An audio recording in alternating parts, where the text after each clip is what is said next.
Hello? Am I on? Doo-doo, come on. Time to start. Thank you. Are we there? Hello? Yes? No? Yes? Maybe? No? Help! Am I there? Yes, there we go. I have to wake everybody up. Yeah. Up backstairs. There's a whole crew up there, you know, on joysticks, and they're moving cameras all around, up in the ceiling, on the arms. All these things on the side are automated. There used to be 3 guys up here during the whole session, and now it's all behind doors. And this poor guy has to keep a headphone on, and he gets told what to do, and then I nudge him, and then he has to do something else, and then somebody turns it upside down. He can't see it anyway, so there you go. But it's quite a challenge to get all of this organized and to present it to you. And I'm just thrilled with the improvements that have been made over the visuals and indeed the audio since the start of the weekend, when I couldn't understand anything and I thought it was all my hearing aids. But I found there were other people struggling the same way. Anyway, we're on the home straight now, aren't we? And maybe I shouldn't say, but maybe we've saved the very best till last. Sir, oh, no.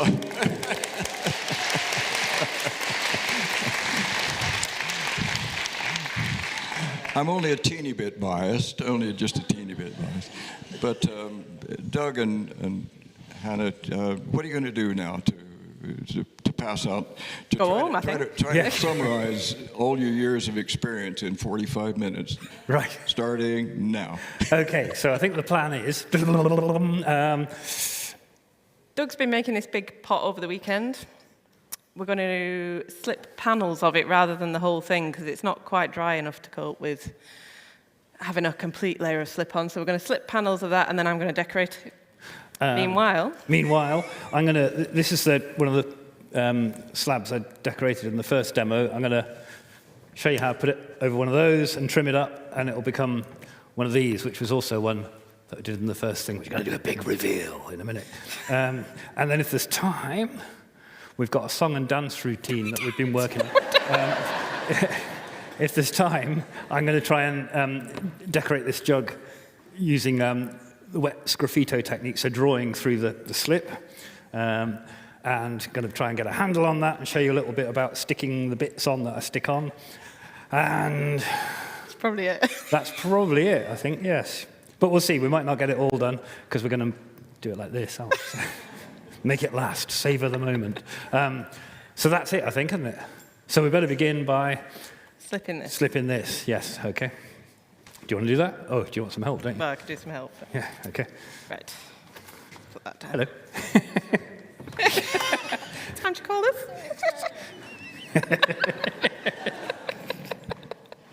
Who's this? Right. Can you manage it? Yeah, I can manage it, I think. So I made this pot yesterday. It's not the finest piece of pottery I've ever made, but it's made in sections. So I've thrown the bottom to there, added another section. It's made up in 4 sections. Hannah's added some handles and is now going to add some slip. Right. So probably most of what I do is going to be from behind the pot, which is not very helpful. Yeah. Or you can sit. Well, even when I'm there, I can either sit with my back to you, or I can. It matters not. Yeah. Okay.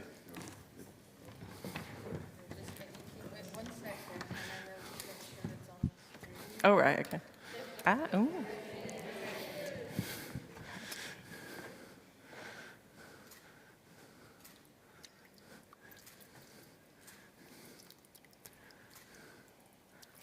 So wet slip is absolutely our favourite bit of the whole process.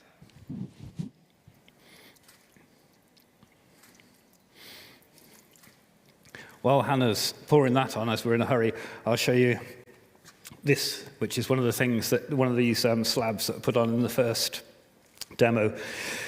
We allowed it to toughen up till it's still a bit sticky, but you know it'll be what it will be. Slumped it over, which I'll show you in a minute. Anyway, this is the one. This is one from the first demo. So I don't know what it looks like. Is that any good? So lovely.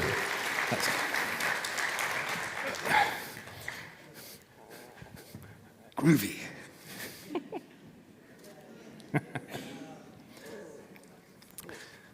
Right, that's that. So, grand, are we wanting that? You ready for that now, Hannah?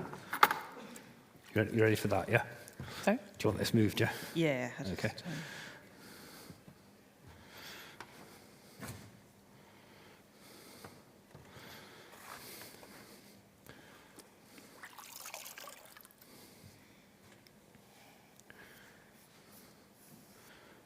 Don't want a slippy board. Keep doing that for half an hour. Okay. Manage? That'll do. Don't trip. Who made this blooming thing?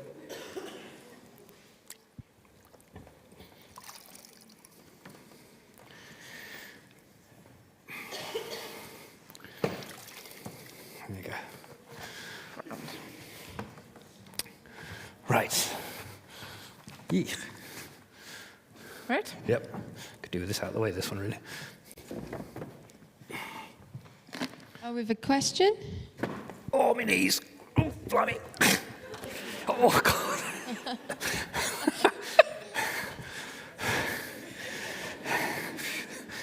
Oh, old age, isn't it, marvellous? Right.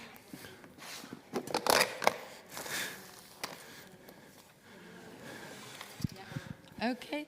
So, Doug, we had a question for you there. When you took that plate out of the mould, it wobbled a bit. Oh, yes. Does that create, is that the state you'd normally take it out, or would that create problems due to the memory in the clay when it's fired? It should be fine. I'd leave it a little bit longer generally. And then it has sharp edges still. So once that's toughened up to leather hard, then it'd be surf-formed and then rubbed around with a sponge and tidied up. Yeah, there we go. So I'll whack this on, yeah? So this is the one I did in the first demo with the accidental splot in the middle there. So just take it by the end and then pose for the photo. Smile. And then over it goes. And I grow this paunch particularly for this part of the process. It takes some sustaining, but it has to be done. The things you have to do for your art. There we go. And just tear this away.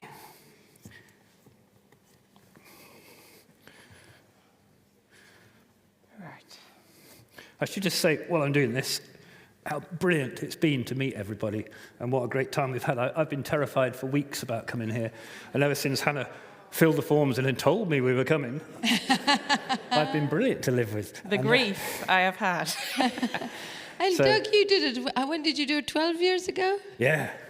You were great then and you loved it then. Well, I was kind of frightened. Yeah. But anyway, thank you all. You have been lovely to meet and speak to. It's been brilliant. And we've had a ball, really, haven't we? Oh, yeah. So I'm going to draw, I think, some kind of floral, tall Floral thing. thing. Yeah. Right, before she draws a tall floral thing, this is a toothpick. and we use one of those for trimming up the edge of the mould.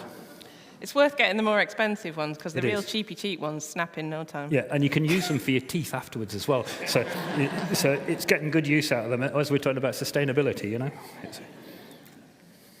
That's why my teeth are so good. I always love that, like, ooh, ah, from the crowd when you show them a really, like, cheap, handy tool. You get this, like, oh, yeah. This pot is still very wet, and the slip is also very wet. Do we need the gas torch? Forgot to bring it. Do you need it? I hope not. But it is going to move a lot. It's my worry. Okay, do you want a torch? No, it's too late, really, isn't it? Slips on. So there, that's the slab over, and then I would just stick my stamp in the back there.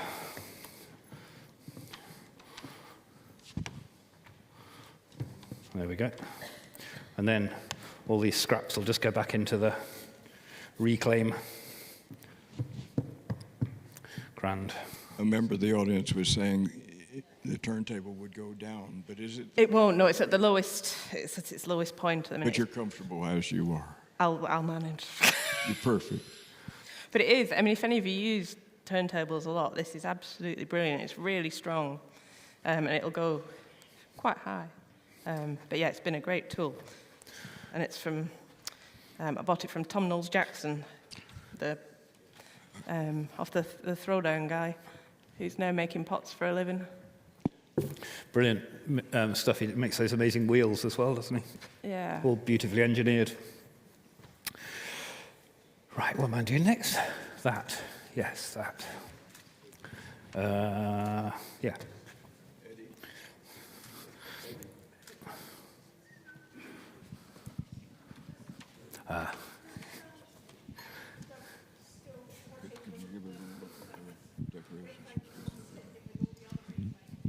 Okay. Doug, do you put your reclaim that has slip on it in with all the other reclaim? Yeah, just all goes straight All back in. in. Yeah, yeah, just all straight back in. Oh, got the camera. So I just made this just before lunch, so it's a little bit softer. Normally I'd make the pots, leave them overnight, maybe with a bag over them if it's in the middle of summer, maybe leave them for 3 weeks if it's in the middle of winter in Scotland, to get it just the right toughness. This is perhaps just a little bit soft, but I've got a gas torch on it to force it along. So I make my excuses now. What do I need? I need some water. Good. Maybe we try a split screen for a bit? Sorry? I was just asking for a split screen. Oh, right, okay. That's good.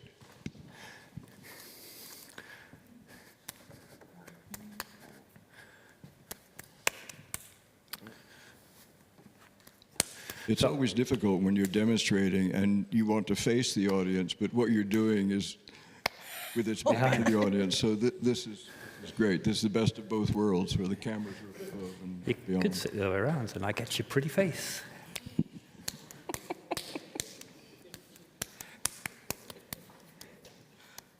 Can't laugh, it makes it wobble. Huh? Can't laugh, it makes it wobble. We're also on a sprung floor, just in case you might not be aware of that. I've discovered Which is that. why we try and move around as little as possible, because it is a sprung floor.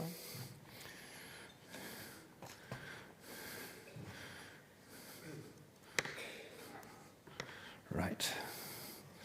So when I like a chunky handle, and I always think you can save a bad pot with a good handle, but you can destroy a good pot with a bad handle. So, and so much about handle is the negative space and getting a lively spring to it. This one that I put on yesterday, I always try and keep it kind of fresh. So these, the marks of the making are almost like speed stripes, you know, so it keeps, I think, it dynamic.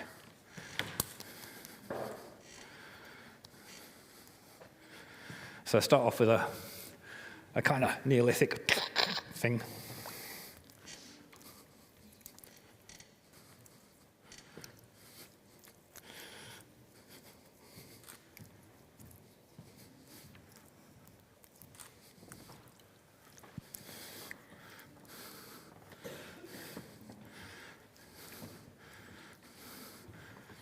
So Ben took that really famous picture of Michael Cardew going, You're so wanting to be on that new poster, aren't you? You're so aiming for that. why wouldn't you? He wants another invitation back to be on the poster.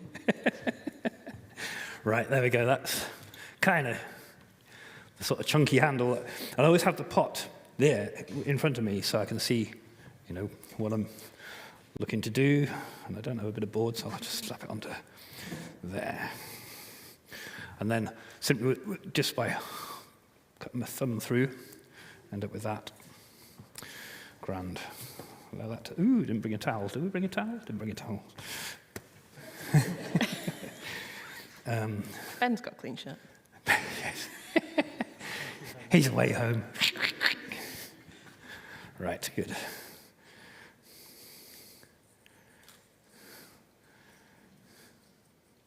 So I'm just cross-hatching that to get a good surface. And then, there we go. Some slurry onto there.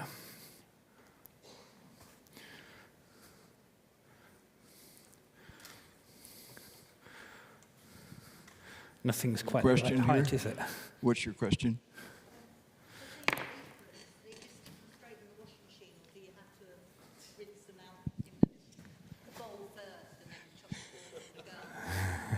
I just put Doug under a hose pipe in the Family's car. tolerances. She does that whether I've got an apron on or not. Do wash your apron before you wash it. Yes. Especially Doug's. Especially Doug's. So I then move the clay back from the top of the handle like that. So it's almost like a handmade blacksmith-made nail. So I have this lump in the middle. The clay that's been pushed back will then end up getting pushed forward again, and that gives a good point of adhesion to the jug right here. Jug's just a little bit soft for what I'd like to be doing.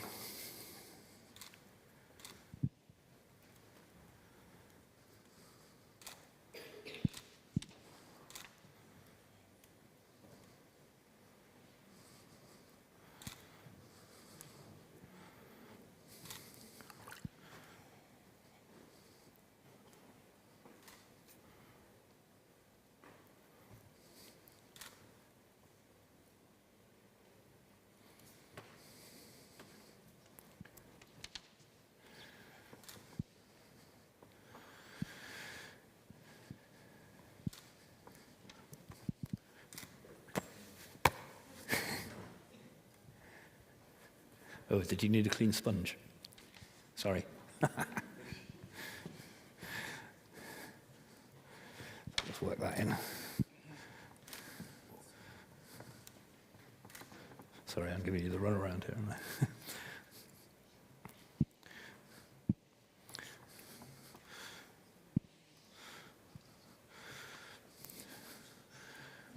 So, a lot of these old medieval pots, I love the handles on them. They have this bit backfilled at the bottom. So I started doing that and sort of filling in the bottom with a little fillet of clay. So just cross-hatch it there.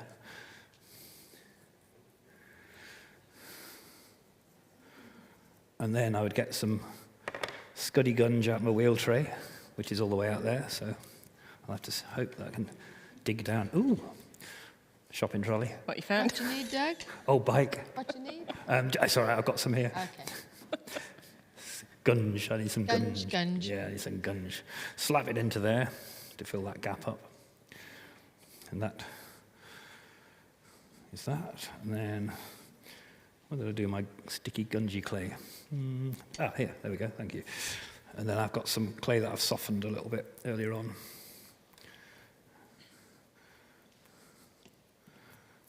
I don't know particularly why they did it, because, if you're going to clout the handle on a jug, it's going to come off, irrespective of whether you've got this bit down the bottom. But aesthetically, I think it gives it a strength. So then I make a kind of little triangle-y bit, which I just drop into the bottom of there. And then work it in. Yeah, nothing's quite the right height, is it? I forgot to bring... Normally I have a baby formula tin that was my 32-year-old son's baby formula tin. And it normally sits on a turntable, which gives me the right height, but I forgot it.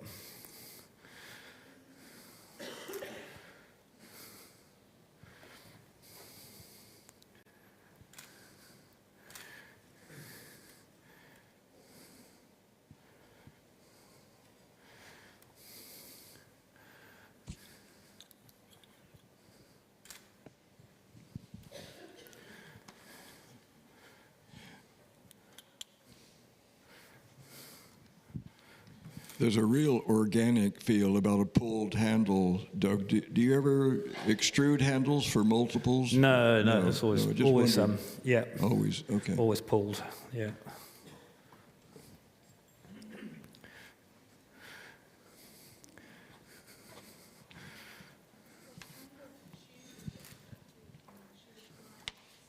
Oh, yep. Yeah, Hannah, we've had a question, unsurprisingly, about your slip trailer and the tube you're using, for anyone who might not have seen it yesterday. So it's made out of a bicycle inner tube, and the nib is a end of a propelling pencil. This is the cork out of a demijohn, and the inner tube is wired onto the cork. This is chopped up.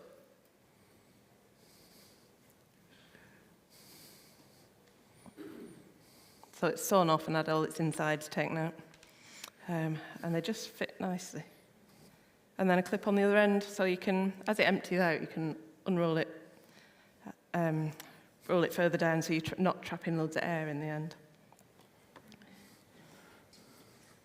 But the chap that I did my apprenticeship with, he'd worked with Mary von Rausch, and she'd use this kind of gadget. So Jason Shackleton, who I worked for, he used these, and he showed me.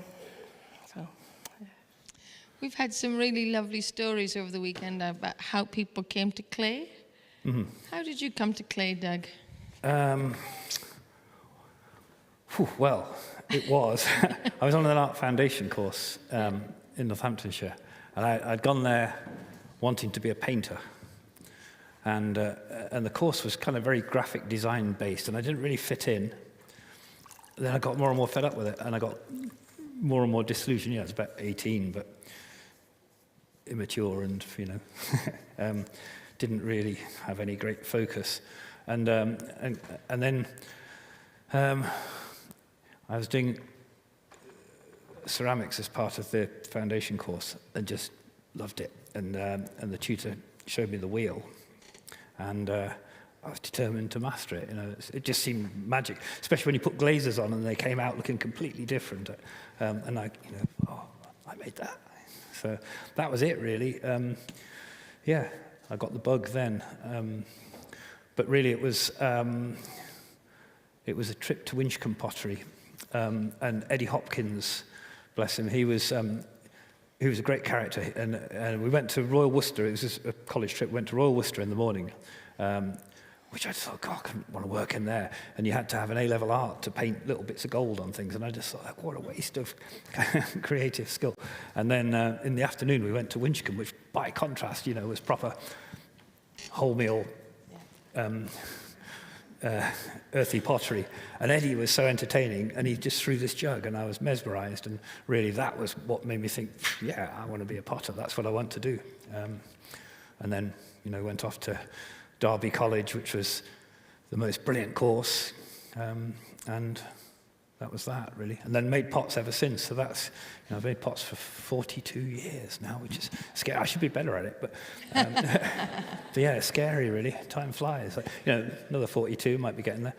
But yeah, that was that. And your backstory, Hannah? I went to Manchester to do 3D design, and I was convinced I wanted to be a jeweller. That was absolutely what I wanted, and I hated the metalwork room. I could not bear it.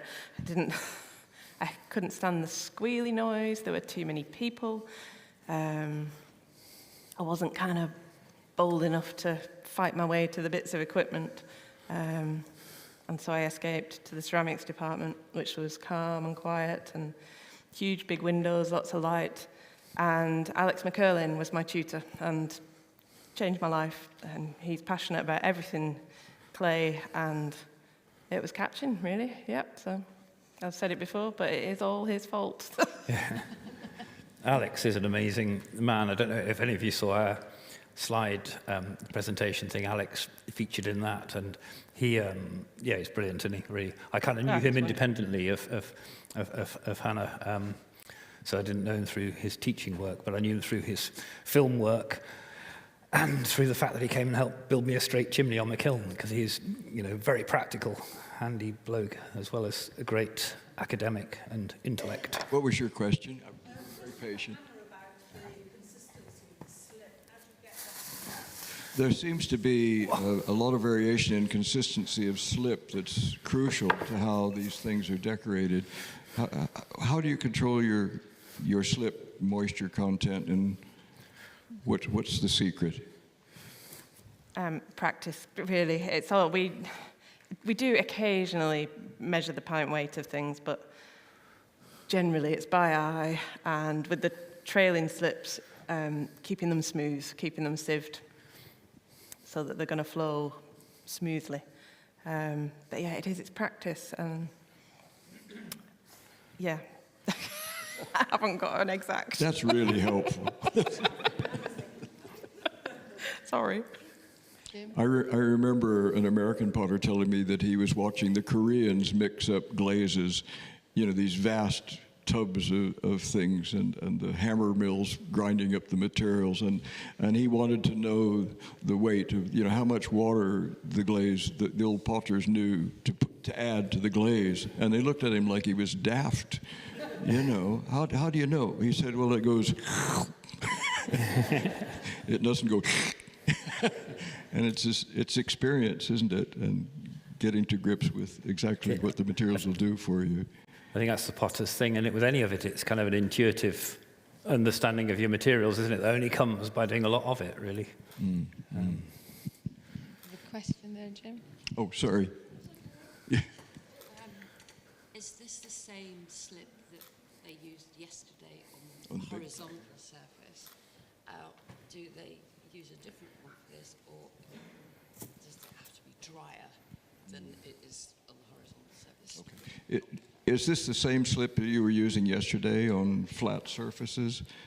But does it need to be drier to stay put on your vertical surfaces? No, it's exactly the same. But yeah, like I say, ideally the pot would have been a little bit drier, so the white slip, when it went on, would start to set a bit quicker. It is still very wet, so things are liable to slip down the side of the pot if I'm not careful. Of course, if it's wet underneath, everything continues to move, doesn't it?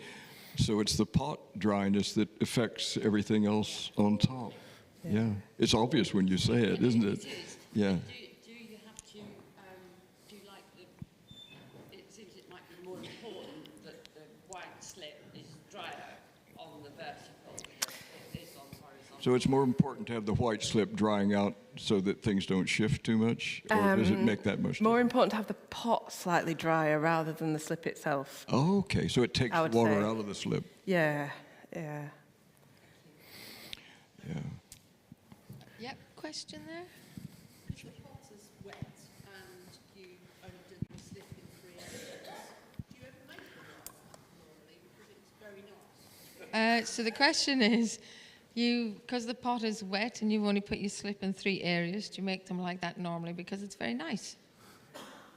We don't generally. We did it for, I don't know if you've been into our working area, we've got a biggish pot out there that we decorated at the Scottish Potters Conference last year. And we did the same thing, because again, the pot was still too wet to... And we got it out of the kiln recently, we'd glaze fired it for them, and we said, we should do this, because... But no, generally not, no, but we should. In fact, mainly I don't generally work on Doug's pots. We make our own pots. I throw my own pots. Doug throws his own pots and decorates them. And usually they're quite separate things. So, things that we make together are more rare. Yeah, I think there was a question whether you both threw the large items, or do you have a sort of work rate, or you just Generally, the bigger things so far you've been making, haven't you? The bigger thing, just with time, really, isn't it? You've got a big jug up in the gallery, haven't you, that you did? But it's down to time, isn't it? Yeah. And we had, I don't know if you know Mark Griffiths, you guys, brilliant potter from Shropshire, I believe, isn't he? He came up and taught us how to make these sectional pots. guys, 2 years ago now, is it? Must be, yeah. But we just having the time to, I've probably made, I don't know, a dozen big pots since then, probably. Just don't have time to do it, and then you end up with loads of big pots, and what do you do with them? Because you can't sell loads of big pots. Always time, isn't it? Always. Yeah. Never any time to play, really. We're always on the next deadline. We have a question.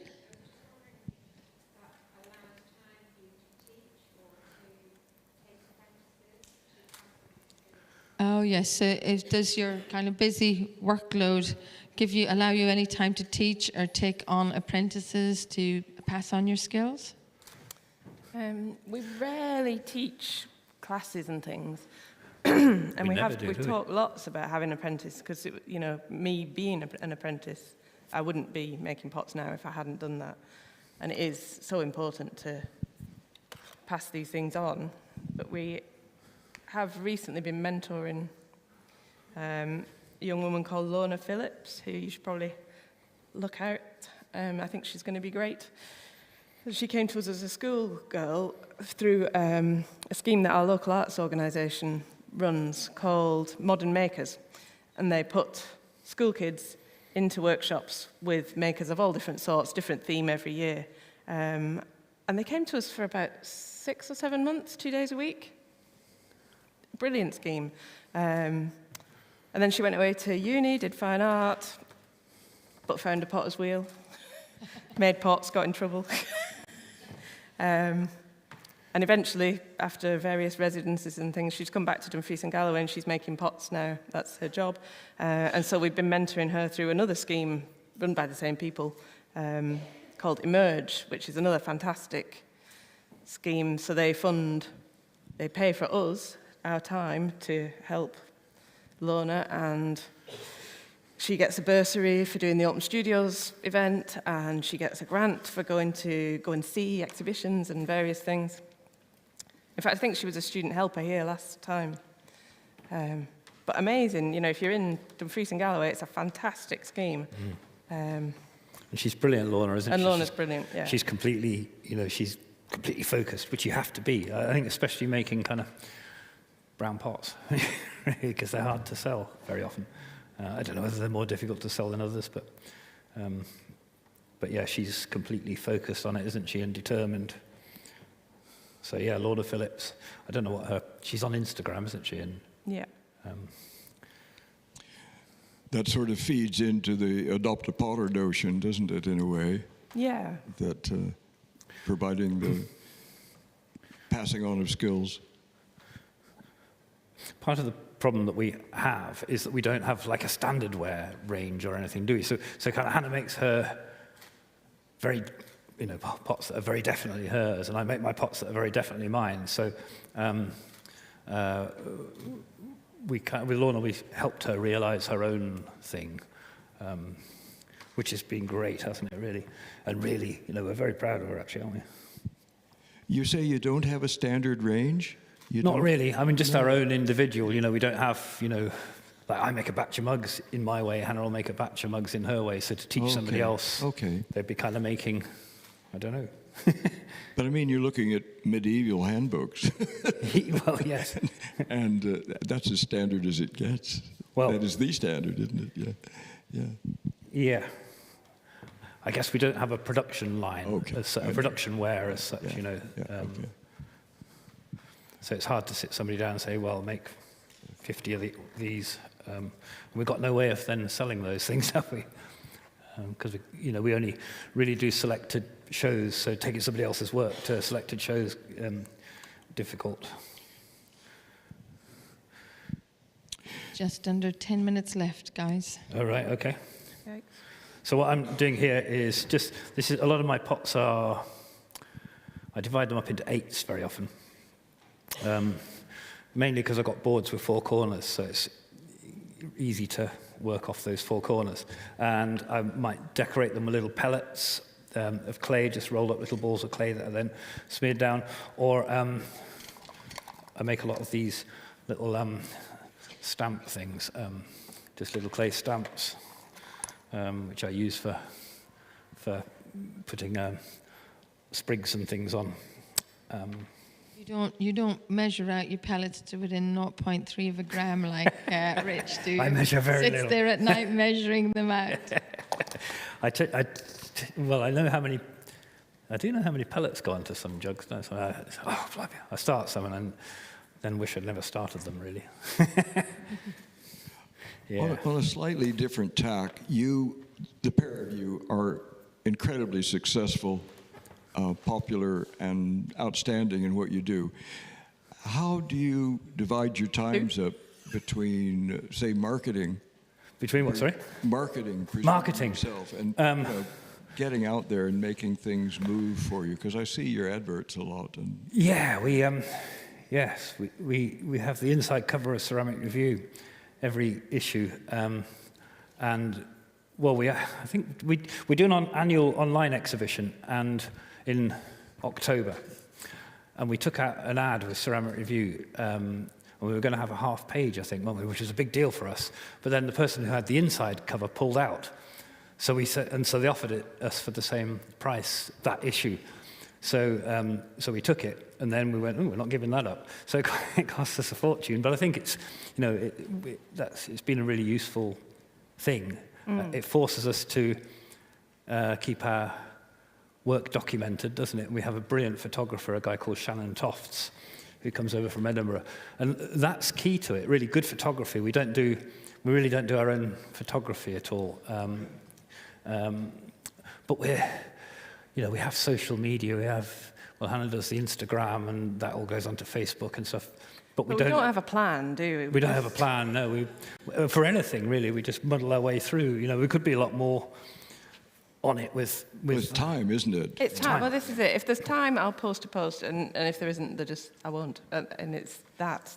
But when I spoke to Johnny Leach a few years ago, he actually employed a marketing person. Yes, I remember that. And I just wondered if you'd had to go to that kind of extreme, or is it all in-house? No, it would be great. But well, I know it's... But then, there has been somebody approach us to say, I can do that for you.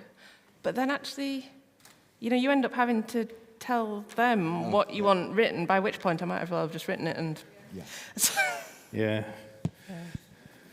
And, it can take over your life. I don't want to be worrying about getting a post onto Instagram at a certain time of night, and we're really bad at finding the time to reply to all the comments on, and then feel terrible about it. But it's just time all the time, isn't it? And of course, we've got the children, and we like to spend time with them. So, yeah, we could be much better at marketing than we are, really. I mean, really, we just do it through glamour mostly. It's all about looks. That's it. Yeah. Fantastic. I've just been putting some tiny little feathered bits through the middle of these petals, but I'll do some more around this side. Somebody was asking about feathering in the last demo, and I don't do big surfaces of it, but I do sometimes do small areas. In fact, I'll do a. I bet so, Doug, have you seen, obviously, since you were here 12 years ago, things like social media and everything like that have exponentially grown. Have you seen a shift in the market in the kind of work that you do in that 12 years? Is it a growing marketplace? Is it a shrinking marketplace for you? Ours has grown, hasn't it, I think. I don't know whether slipwear has become a bit more fashionable. We're getting a lot more interest from interior designers all over the world, which is amazing, really. And it's kind of different. I like going to pottery fairs and speaking to people who are into pots. It's quite weird sending a whole load of stuff off to, New York or Hollywood. Because, you just don't know where it's going. But, tell that story about the lady at Spring Fling. That was a good one. Sorry. We have this amazing Open Studios event called Spring Fling, which is right across Dumfries and Galloway. So it's a big region. And it's a fantastic event. It's a selected event. So it's not always that easy to get into, but worth being part of. Anyway, somebody turned up this year, and she said, I've come to find you because I was chatting to, I can't even remember her name, I'm hopeless. What was her name? Jennifer Saunders. Jennifer Saunders. On a retreat in an Italian monastery, like you do. And she said, we were having our dinner, and Jennifer Saunders said, these plates remind me of Fitch and McAndrew's plates. And this woman said, well, I don't know who Fitch and McAndrew are. And she said, oh, the Potters in Dumfries and Galloway. And this lady said, oh, I live in Dumfries and Galloway. I don't know who they are. Anyway, she got her phone out and showed this lady who we were. So she came to see us at Springfling because she'd eaten her dinner next to Jennifer Saunders. So There you go. Which is kind of weird. You just don't know where things end up, do you? Or,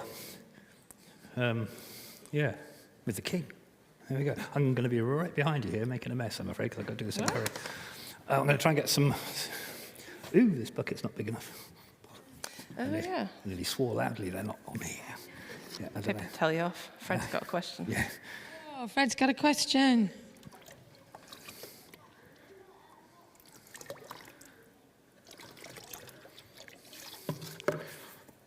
Oh, the comment was, Dad, do you remember that time at Potfest where that lady was like, oh, you're the children from the newspaper? Yes, yeah. I used to write for a magazine every month called Claycraft Magazine. I used to write a monthly diary for it, and I wrote that for 8 years, so their whole life was documented in this diary, and yeah, they used to get recognised. I didn't, but they did. So this isn't how I would normally do this. I'll just, just wait Put it on until... here. Oh, Sugar. Sugar. slip. Put it on here. The Oh, no, I'll last put it on there. 2 minutes has got to be a bit of jeopardy, doesn't there?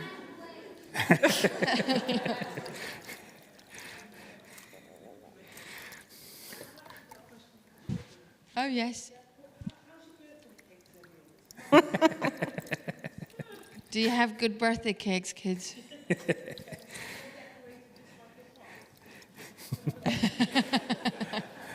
Our wedding cake was, wasn't it? It was. No slip on the birthday cake. No, they're edible, aren't they? Hopefully. Oh, we have a question up at the back there.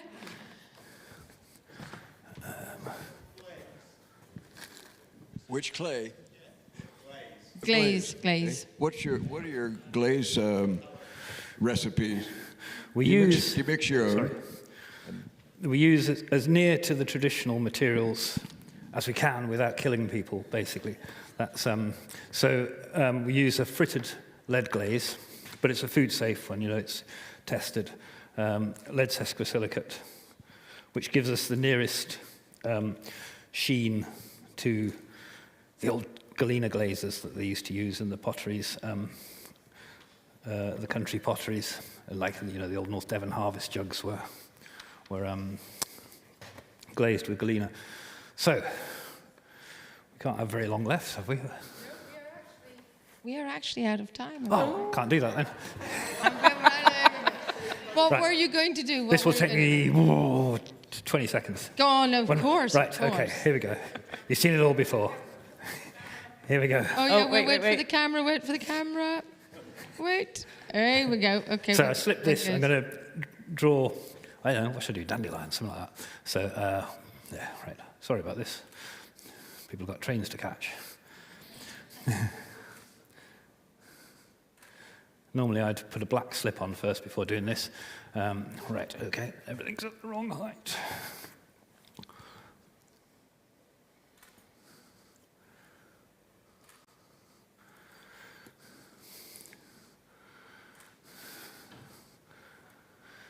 Did this in 2013 and still doing it now. Yeah. Huh? You did? Yes. I didn't recognize the tool because Pip had washed it. What do we do? Oh, yes.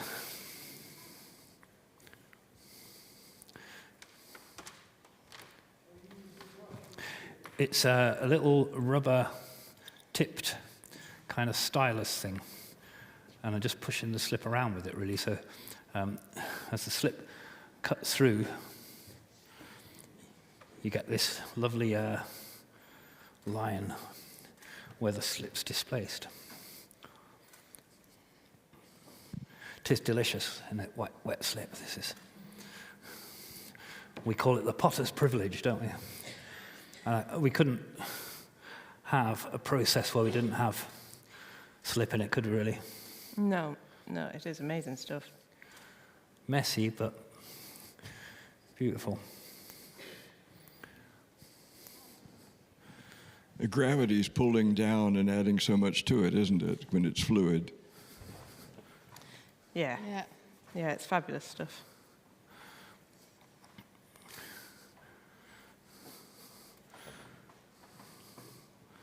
Should have a countdown clock. Yeah.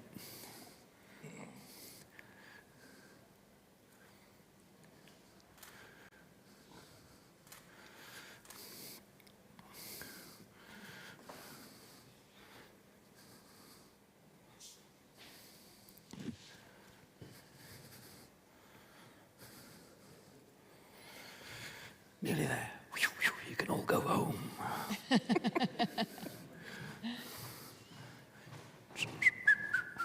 There. Whee! Woohoo! There we go.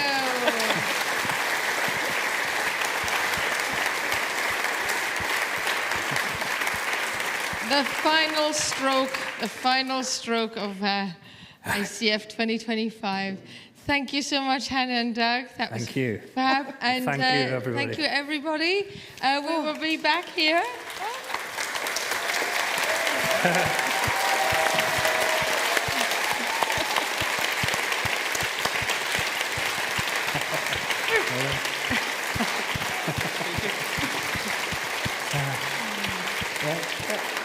Oh, there's your picture. There's your picture. We'll be reconvening for the Adopt a Potter raffle, which will be on stage here at 4, I think, and the follow